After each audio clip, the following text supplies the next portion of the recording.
দেশের ভূমিকম্পকে আটকায় রাখতে পারবে। একজন হাফিজে কোরআনের তেলাওয়াত আর এক দুইটা দোয়ার কারণে তুমি তো টেকনোলজি দিয়েও পারবা না, তুমি জ্ঞান বিজ্ঞান দিয়েও পারবা না, কিন্তু একটা নিষ্পাপ নাবালক মাদ্রাসার বাচ্চা, ওর চোখে যদি পানি আসে আর ও যদি বলে আল্লাহ গোটা জাতিকে তুমি হেফাজত করো, ও এক দোয়ার কারণে আল্লাহ গোটা জাতিকে হেফাজত করতে পারে। এজন্য তোমাদেরকে বলি, এত সুশীল হয়ে না যে সুশীল আলেমদেরকে গালি দেওয়া হয়, এত সুশীল হয়ে না যে সুশীল ইসলাম বিদ্বেষী বানায়, এত সুশীল হয়ে না যে সুশীল তোমাকে নাস্তিক বানায়। শেষমেশ সব জায়গায় ফেলিয়ার হওয়ার পরে তখনই তোমার আল্লাহর দিকে আসো, আল্লাহর কথা তখন তোমাদের মনে পড়ে।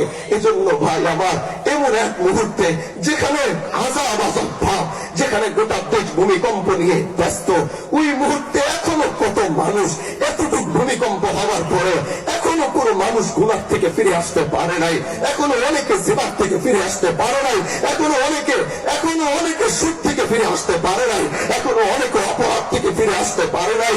আল্লাহ, দোয়া করি যে ভূমিকম্পর আশ্বাস আর যে ভূমিকম্পর আভাস আমাদেরকে দিচ্ছে, এটা আমার দেশের জন্য নয়, কারণ আমার ঢাকা ওই শহর, যেই শহরে থাকার মতো যোগ্য নয়। বলে কেন?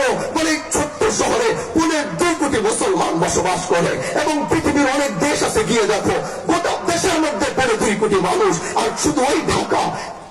প্রশাসন কি বলেছে এই বক্তৃতাটা শোনার পরে লোমগুলো দাঁড়িয়ে গেছে। বলে ঢাকায় যদি ভূমিকম্প হয় আর সেটা ভূমিকম্প হওয়ার পরে সেটাকে পরিত্যক্ত ঘোষণা করা হবে, সেখানে মানুষ বাঁচানো আমাদের পক্ষে সম্ভব হবে না, এজন্য সেটাকে পরিত্যক্ত ঘোষণা করে দেওয়া হবে। এই যদি হয় দুনিয়ার বক্তব্য, তাহলে যদি আমাদেরকে কেউ বাঁচাইতে পারে তো উনি কে? আওয়াজ করে বলেন, এই বিপদ থেকে যদি বাংলাকে, এই বিপদ থেকে যদি ঢাকাকে, এই বিপদ থেকে যদি 55,000 বর্গ মাইলকে কেউ যদি রক্ষা করতে পারে, কেউ যদি হেফাজত করতে পারে, চিৎকার করে ইমানের আওয়াজ দিয়ে বলবেন উনি কে? আর আওয়াজ করে বলেন উনি কে? ইমানের আওয়াজ আপনাদের এত কম কেন? আল্লাহর নাম বলতে কি কষ্ট হয় নাকি? গলাটাকে তাপ দিয়ে রাখছেন, কয়েকদিন পরে ওই যে স্লোগান আসবে না, আমার নেতার চরিত্র, নেতাও হাঁটে আর সাইড দিয়া কয় বেটাটা কয় কি, সারাদিন আমি মায়ে নিয়ে পূজা থাকি, আমার চরিত্র বলে ভালো।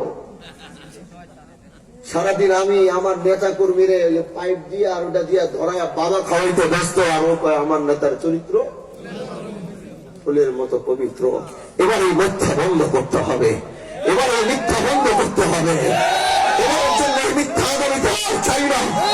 যে যদি মনে করে আমার কাছে টাকা রয়েছে, আমরা বলবো টাকা দিয়ে কুত্তা কিনা যায়, টাকা দিয়ে বিড়াল কিনা যায়, টাকা দিয়ে শুয়োর কিনা যায়, কিন্তু টাকা দিয়ে মানুষ কিনা যায় না। এজন্য আমি তোমাদেরকে বলতে চাই,